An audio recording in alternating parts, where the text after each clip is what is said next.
Welcome to the future of education. And now, here's your host, Michael Horn. Well, welcome to the future of education, where we are dedicated to creating a world in which all individuals can build their passions, fulfill their potential, and live a life of purpose. To help us think through that today, we have a terrific guest, Phil Hill. For those of you that tune into my other podcast, Future You will know Phil because he's been a guest before, but he is an education technology consultant. He's an industry analyst extraordinaire at Phil Hill and Associates. He writes the terrific newsletter and blog On EdTech. That's the name. It's On EdTech. Please subscribe. It is an absolute must-read to understand not just the major trends in EdTech, but also higher education more generally. I learn so much every time I read it, every time I talk to him. So Phil, thank you so much for being here. Really appreciate it. I can't wait to learn from you this time. Well, thank you very much. And with that intro, I think we should wrap up the show and just leave it at that. It's all downhill for you from here, right? Yeah, I appreciate it. No. In seriousness, though, I think we're going to learn a lot. And obviously, for those that know, you were on our Future You show. You anchored our 101 deep dive on OPMs, online program management companies, and the impact that they are having on higher education more generally. But now we're in a moment where OPMs are perhaps struggling, and we may get more into that. You've argued persuasively, I think, that revenue sharing and OPMs are perhaps not dead. But even more provocatively, and where I want to go right now, you and your colleague, Glenda Morgan, have written that this current Department of Education under the Biden administration is trying to target online education more generally. In other words, this isn't just about OPMs. This isn't even just about for-profit universities. This is about online learning, period. And that's striking because roughly 54% of students as of the fall 22, 54% of students are taking at least one online course. And that's to say nothing of the broader world outside of accredited higher ed, where adults tune in regularly to learn from YouTube, LinkedIn Learning, Coursera, Udemy, Pluralsight, you name it, right? And so I would love to know just what's behind this assertion that this Department of Education is targeting online education. Sure. And before I do that, I will say it's sort of amusing starting out with this framing because Morgan, she goes by her last name. She wrote a post recently, 2 months ago, called Online is the Target, that encapsulated this idea. And at the time she wrote it, there was a little bit of me saying, okay, so you're finally catching up and realizing some basics, but you're a great writer, so let's see what you come up with. So I initially had sort of a dismissive tone to it, but then she put out the article, and it's called Online is the Target. You'll see it if you search it online. And it was profound.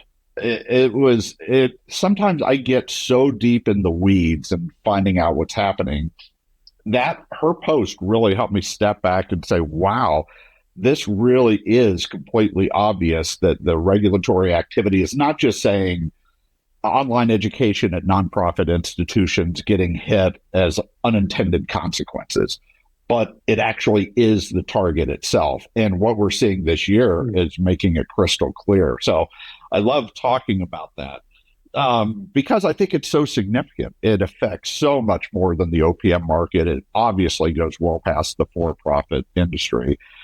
But I mean, I guess just to get started, what's apparent now, and was apparent to Morgan a couple months ago, is the fact that if you look at the regulatory activity last year, so much of it was around gainful employment, which targets mostly for-profit schools, but also certificate-seeking programs at nonprofits. TPS guidance expansion, third-party servicer, and bundled services, things that were explicitly going after for-profits or OPMs. If you look at what's happening today, now you're getting into things such as we want to gut the state authorization reciprocity agreement. And let's just go into that for a little bit of detail to help explain it.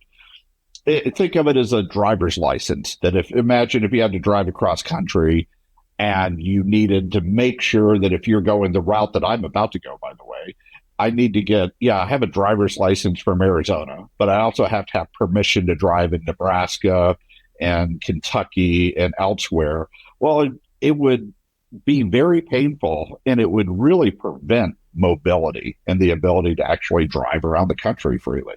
So we have reciprocity with driver's licenses so that my Arizona license goes anywhere in the U.S. This is happening for online education through a reciprocity agreement. The Obama administration said you have to get authorized in each state where your students reside, even if you're online. Well, that is chaotic, particularly for schools with a smaller online presence.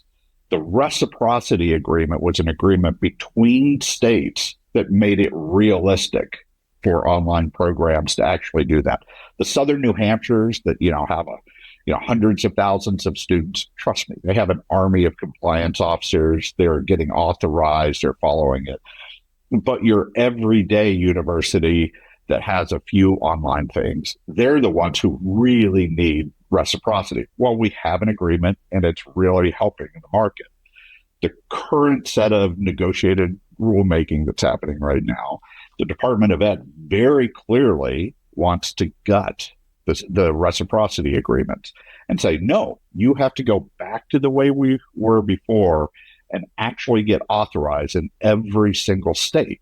Well, now, if you have a small program, that means there's a lot of online stuff that you're either going to not do the online program, or you're going to say, we can't enroll students from these states. We just can't. It's unrealistic. And the primary institutions that are going to get hit are going to be nonprofit institutions with smaller online programs. So that's like one specific example that really flavors what we're seeing and why the argument is it's online education itself that's being targeted as a problematic practice or something deserving of much more scrutiny than campus-based education. So I don't know if I directly answered your question. It's really interesting around state reciprocity and the regulatory burden that will create for colleges and universities. And look, you're right. Obviously, like a Southern New Hampshire university, 250,000 students or so enrolled. They've got lots of money, lots of people that they can throw at this to make sure that they are registered properly in each and every state and make sure students can continue to enroll and so forth. But you mentioned the private college, and I'd just love to pick at that for a moment to understand it better, because we know that for the most part, most students who enroll online, they're doing so 50 to 75 miles from where they live. So for that small college that has an online program, how many students are they really enrolling out of state? Isn't that like more of, those national players, the Arizona States, the Western Governors Universities, the Southern New Hampshires, aren't those the ones that are really enrolling students from state to state and therefore can handle this? Or is this going to impact small colleges for other reasons? Sure. And just to clarify, I don't think it's just small colleges. I think it's even large colleges and universities with small online programs. And you bring up a great point. The majority of students reside within 50 to 75 miles of their online program. So it's what's likely to happen is they will, for the first time, certainly, naturally, really for the first time, they're going to have to pay attention to it. So they're going to have to figure out what's going to happen. They're going to have to say, well, where do you reside? And can we register in this state and get authorized in this state? And so what's most likely going to happen is they will have to say, if I'm in Illinois and I have a smaller program, Illinois, we're here, we're authorized. I'm only going to allow students from Wisconsin and Indiana and Iowa, commonly known as Western Chicago, to be within this program. And outside of that, we cannot allow students to come in. So I think that's going to inhibit their growth. That's going to reduce choices for students.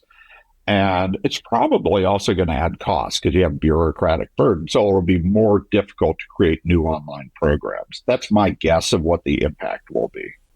No, that's really helpful. Thank you. And it's interesting, obviously, because that increases regulatory burden on colleges and universities. And then there's been this other provision that the department has done through third-party servicer regulations. And you were really the one that raised the alarm bell on this. But to remind folks, the Department of Education was expected to regulate revenue sharing agreements to really go after OPMs. And they instead went much farther. Essentially, they took a reg that had applied to vendors that were handling financial aid money and so forth, and said, now we're going to ask colleges to make sure that any vendor you're working with in instruction and student support and information systems and on, we're going to make sure that they have audits, that they're put through a whole host of restrictions and so forth. Big expansion of federal power, big expansion of bureaucracy and regulation. And as I said, you raised the alarm on this, the administration stepped back from it, and now you've said you don't expect something further until April of 24, so shortly after this comes out.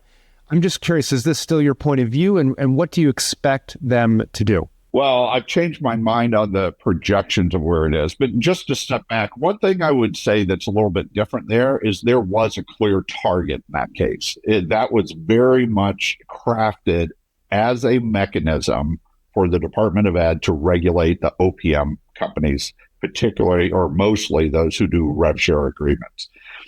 And it just happened to have unintended consequences across the market. Collateral damage, and they didn't care.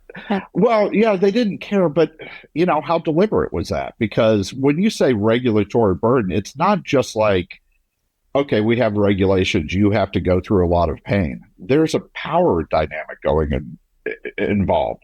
There's a thing of, we want to be the arbiters of what's allowable and what's not allowable across the board. So there's a deliberate, we want to shift the power from states to the federal government that I think has some deliberate things. I think what was unintended were the negative consequences where people haven't thought it through. The big through line, I would say, between all of these is the Department of Education and the activists, most of them funded or partially funded by the Arnold Ventures Foundation. It's a consumer protection mindset. Their fundamental axiomatic belief is that most bad things that are happening are because of bad actors. And therefore, to help students, we need to find those bad actors and rein them in. And so everything is seen through that lens. That's the through line that's going throughout there. And so at the time with TPS, it was, well, if we're noble because we're reining in rev share. The fact that we have a little collateral damage, oh, no big deal. I don't think they realized how big the collateral damage was until there was such a public outcry on, do you realize what's happening? I really don't think they understood that fully. That's super interesting. So, but it's always that there's a consumer protection mindset. And then, as I said, the big changes this year, it's become so much more apparent that part of the definition of bad actor includes not all online programs, but online programs are so susceptible to bad actors that we need to target that area because that's where most bad things happen. So that's the through line, is a consumer protection mindset. And so the assumption seems to be, if I'm following you correctly, that if you're online, you're probably doing something predatory, right? You've got a bad actor here. And so you need a set of, in essence, regulations that's going to, in effect, get in the way before we hurt students, right? It's going to block. And we're not doing this by looking at outcomes or looking at the programs. We're really looking to regulate the inner workings of how you register with states, how you enter into your contracts with different private providers, all the sort of micromanaging in effect of how you actually set up the operations themselves. Yes. And I would add to that, go back to the reciprocity. What the effect of gutting reciprocity does is it enables individual state and the attorneys general in those states to take legal action to help do this. So that's another very big side of how this administration handles regulation. It's sort of a multi-front campaign. And so they want to enable states to take action, such as the state of California taking action on Ashford University. And so that's what they want to maximize, is the opportunity, not just for the federal government, but for the states to actually take action. There's part I didn't answer before. Back in the fall, I was predicting that, they pulled back TPS guidance, as you said. I was predicting at the time that they wouldn't do it this year because of the election, because it's so unpopular. I was wrong. They are pretty much going for broke on so many new regulations. They're not taking a let's be cautious during an election year approach. So the soonest we'll get new TPS guidance will be April, and that's based on court documents where they had to state to a judge what their plans were. Of course, it's possible they'll keep kicking the can down the road and it won't actually come out, but it could come out as soon as April or May of this year, a revised set of TPS guidance. Maybe you don't know, but do you expect that it's going to be more narrowly confined to focus on the OPMs through the third-party service regulations, or might they walk back completely and say, hey, we're going to go after the Dear Colleague Bundled Services 2011 letter that really made rev share legal, if you will. Obviously, OPMs had been around before then, but this, in effect, gave them safe harbor. What's your expectation of what they'll actually do here? I think, well, first of all, to their credit, they pulled back on some of the things that were ridiculous, such as if you make everybody, most of EdTech, follow third-party servicer guidelines. You have the auditing, which you mentioned, but you also have the thing of no foreign companies, no non-U.S. companies. Well, which seem to violate treaties. Yes. And so they pulled back on that. So it's not going to have that type of arrangement. It's going to be, they explicitly wrote stuff that would make the LMS companies be liable for this. I expect that if they get new guidance, it will target not just OPM, anybody who's doing rev share and who's doing marketing and student recruitment support of a school. I think that's going to be the scope of what they come out with if they do it. Now, the bundled services exception, which enables rev share OPMs, that's tied to it, but it won't be directly addressed by the guidance. Where it's tied is politically. And I realize I got to be careful how I'm saying this, but it's consistent with what I'm saying, but there's a little bit of a coordinated campaign. There needs to be an answer, because at this point, they have not added regulations against OPMs. They tried it with TPS guidance. They had to pull it back. Bundled services exception, they keep talking about it, but they haven't released it. Well, if I'm on Senator Warren's staff, I've been pressuring the Department of Ed, take action on OPMs. You have to say, as of today, they haven't. And so I think that one or the other is going to have to be done just for the political pressure reasons this year. And so part of the forecasting is figuring out which is more likely, or both. I think it would be difficult for the Department of Ed to just do what I originally predicted back in November, which is kick the can until after the election. I don't think they can do that. So the tie-in is political, not regulatory, really. These politics are so interesting because, as you said, you would expect them to not do something in a presidential election year, but because of senators in their own party, the pressure from them, there's more interest in them doing something and so forth, and that consumer protection mindset, I get it. It's to sort of catch the bad actors by micromanaging, in some sense, inputs. But then they've got this other element that they've done that feels more outcome-oriented, at least on the surface, and that's gainful employment, which has actually gone through, this is like its fourth revision, I think, in the last 12 or so years. And now the department has added two elements in essence, as I understand it. The first is this earning premium. Basically, our graduated students, are they earning more than high school graduates in a particular state?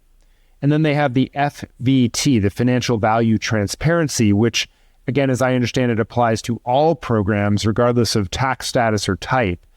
and basically would create a disclosure for programs that are failing gainful employment regs. I would love to know what's going on here in your mind. Like, you've been critical of these regulations, as I understand that as well. So why? And I'll try to explain, at least start out with sort of what I think they're trying to achieve and sort of the rationale behind it. So gainful employment was much narrower back during the Obama administration. They had 2 rounds for different reasons. Court cases drove them to do it, but that only said it was for-profit, any degree program or certificate programs at career programs at nonprofit schools. When they added, that got defeated and in a lawsuit, and then by 2019 it was rescinded. It got reintroduced with the 2 scope items you just mentioned, the earnings premium and the FVT. To their credit, one of the big complaints about gainful employment is, why are you attacking just for-profits? That's not fair. If we're going to hold people accountable, why don't we do it across the board? Financial value transparency applies to, it applies to every degree-seeking program in the U.S., whatever school you are. If your program in any way accepts federal financial aid, you have to report the data, and it's going to be publicized. So that's why they call it transparency. And it's across the board. It's equal opportunity. Now, it's got a provision in there about if you fail it after 2 years, you have to force students to sign an acknowledgement that, hey, I'm signing up for a failing program before they get awarded any financial aid. So that's going to, harm enrollment. So I think the rationale there is pretty clear. We need to hold everybody accountable. So on the surface, that's a very good argument. I think the biggest problem with that is the people behind it assume the data is much further along and much more accurate and consistent than it actually is. And they're not taking into account edge cases, poor data, and stuff like that. And so we're going to have a lot of unintended consequence. The earnings premium, and I just saw the Department of Ed official describe this on a recent webinar with the Association of Institutional Researchers, and the Department of Ed guy described it. He said, we realize there are programs that where students come out with low debt, but we think they're still poorly performing programs because the earnings of students coming out is not that high. So we want to also go after them, even if they have low debt for students coming out. That's the impetus behind the earnings premium expansion. The core gainful employment is closer to what it was back during the Obama administration. But these 2 new pieces, I think that's the I've heard it come from the Department of Ed. That's the rationale for them to do both of those expansions. I just love you to double click on that, because is the real issue that the data is not what you'd expect to see, and sort of what's the problem with that? Let me describe the concern over using bad data assumptions first. The concern is, and the reason that I care about this and so many people I know care about it, is if you trace the logic through, and whether you believe that there's systematic discrimination in the U.S. or not between male and female, let's go with that. Females, on average, make lower wages than males. It's in the data. So forget your politics, it's data. Well, if you aggregate your comparison of, here's what a typical high school graduate would make, and you ignore some simple demographics such as race, area of the state, and stuff like that, then you end up making it more difficult, in this case, for females, because the baseline doesn't account for the fact that they tend to make less than males. So you might have a female where their earnings would be higher by taking this program, but they get penalized because that's not accounted for in the way they define the data for the rules. And there's a myriad examples of that. The net effect, and I've heard people say this in conferences, you know what the safest play is? Just admit white males. That is the safest way to stay clean with the new regulations. Now, we know that's not what the Department of Education wants, But as you trace it through, that's going to be the impact. And Morgan wrote about this with law schools, and it was a similar type thing. A lot of those, because law schools tend to have very high tuition and debt, a lot of them will fail these regulations and force students to sign this acknowledgement. You're going to a failing program. And we've talked to numerous people. There's going to be pressure to play it safe, which means it's going to harm disadvantaged groups. So that's what I mean. And, there are many different examples in there on where the poor, but it's almost not just poor data, but poor assumptions about that data and what it can do. That's the reason that I and many other people have been critical of what's happening. It's really interesting. So your standpoint, in essence, isn't that we don't need measures focused on outcomes over inputs, but really that, what would be your approach forward? Well, I mean, there's a little bit of a leading question there. Outcomes is obviously a key thing. Don't just say what theoretically might happen. Actually find out where students are getting harmed, and that's where you focus your regulations. And then don't make up things saying, well, they have low debt, but let me add something else just so I can catch something. And I think that I would be cautious. I would be less aggressive in how far you advance regulations at each stage so that you can get the data right. And then you get buy-in, and then you can, move it forward. So here's the ironic thing. Most people I know, and most people such as myself who are very critical of what the Department of Ed is doing, we actually share the same goals. We would like to see student debt reduced. We would like to see opportunities for multiple students whether it's schools or whoever, if there is bad behavior, we would like to see that addressed by regulation and not just let it slip through the cracks. So there's actually a lot of agreement on goals. And I think there's a possibility to get there. Now, here's an ironic part. It just came out, I think, today, if not yesterday. There was an op-ed by one of the executives from Arnold Ventures, who's one of the main sources behind these moves, calling, I think it was in Real Clear Politics that was published, Kelly Ree, but she was saying, here's the opportunity for the Biden administration to work across the aisle, find the areas where we agree, and actually make things happen. And so they called out. So, for example, here's an interesting fact. The SAVE Act, which is being advanced by Republicans in the House, there is some interesting commonality. They believe in collecting data on programs and making it public and holding colleges accountable for it. Well, there's a huge amount of overlap between that and what we're doing with financial value transparency. So if I were in charge of the Department of Ed, I would actually follow what Kelly Ree's op-ed said today. And I would say, hey, let's find the overlap of what you're pushing with financial value transparency. Neither side's going to get both things, but let's advance the ball and do it in a way that listens to feedback when people say, watch out, there's unintended consequences. So I would be boring because I would be more cautious in my approach. I gotcha. So it's more of a, let's take measured steps forward, get the research, get the data, iterate, learn, move forward. There's some room for bipartisanship there and sort of this incremental approach as opposed to big foul strokes that may have unintended consequences. And I agree. They're definitely a poster child, or I call them a bellwether. If you want to see what's going to hit other companies, look at 2U, and good and bad. And one thing to clarify, their current pain is very much driven by the financial markets, the end of effectively zero interest rates that marked the 2010s. And they amassed way too much debt without the ability to pay for it. I actually have been doing deeper research. I haven't written my next post, but here's the key. They are saying we have enough liquidity to make it through this crisis. It's not a liquidity problem. They have cash, they're operating, it's fine. It's a maturity problem. Their debt matures in January of 2025, and they cannot pay for that without refinancing. So the nature of the crisis is the status quo leads to bankruptcy.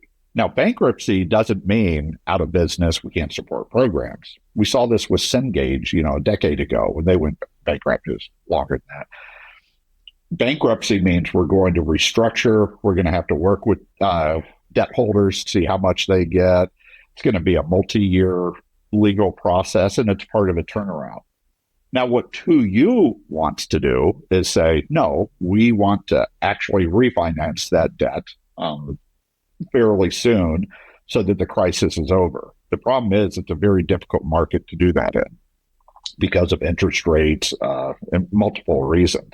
So they're attempting a turnaround. So what I expect over the next year is either they are able to find a way to refinance their debt, and you'll read all about it. They'll make it very public, and they'll pull a rabbit out of the hat, or they'll do an excellent job, depending on how you want to describe it, or they're going to go bankrupt. And if they're going to go bankrupt, they will be still operating, but they're going to be restructuring the company in that. Now, I suspect strongly, and I've said in my articles, one of the ways to do this is you sell parts off. And so I don't think they can sell the edX. It's too integrated into their strategy of lowering marketing costs. As a platform. Yeah. Yep. Boot camps, what they bought with Trilogy, boot camps are facing some really hard times, which might mean you can't get much money if you sold that off, but it also means, well, let's stop losing money from them. So I don't know, if I were running things, that's a part I would look at, but you're likely to see part of restructuring is not just layoffs. It will be, let's sell this part of the business and focus. And so I think that's part of what you're going to see moving forward. But you've got to watch it, because if it's going to get dangerous if they get into the fall time and haven't refinanced yet, because even if they're able to, now schools only have a couple months runway until their partner might go bankrupt. Doesn't mean they're going out of business, but there's a risk management and a risk profile that institutions can take.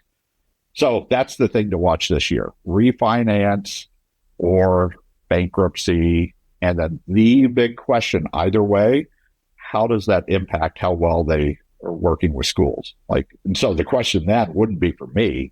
It would be, go to their university partners and ask them, how's your program doing? Are you getting service? That's going to be the key question this year. Now, what's going? But I think it's crucial to note, it's that financial market that's driving this chaos, this financial crisis that they're in right now. So there's so much happening in higher ed changing it. And that's another element that's out there. It's not all regulation. It's not all enrollment. It's also the financial markets as well. All right. Well, before we wrap up here, we have just a couple more minutes, I think. Let's just finish with some thoughts on OPMs, because you've written a lot about 2U and the challenges that they are currently facing. Talk to me about what's going on there with 2U, and what do you expect to happen to them? Yeah, absolutely. Yeah. So there are multiple, and that gets back to where this company, for better or worse, so often is the poster child or the bellwether. So they might be going through it in a public way this year, and it's interesting to watch. But part of the reason it's interesting to watch is it tells us a lot about what other EdTech companies are going through. So 2U is so much a bellwether, showing how there are multiple mega trends that are impacting higher education right now. It's regulation, it's enrollment, it's financial markets, it's the loss of confidence in higher ed. And the real challenge is higher ed, universities, colleges, but also the EdTech ecosystem. They've got to deal with all that. So the changes that we're seeing right now, those are sort of the macro trends or mega trends that are driving so much of it. So it keeps your job and my job interesting this year. Well, Phil, if 2U is a bellwether for OPMs and maybe online education more generally, I think you can be our bellwether for all of this, helping us navigate and figure out these times. So just really appreciate you joining us on the Future of Education to help us think through a lot of important issues impacting what higher education is going to look like in the future. Well, thank you. I really enjoyed our talk, as usual. Thank you again. And for all of you tuning into the Future of Education, we'll be back next time.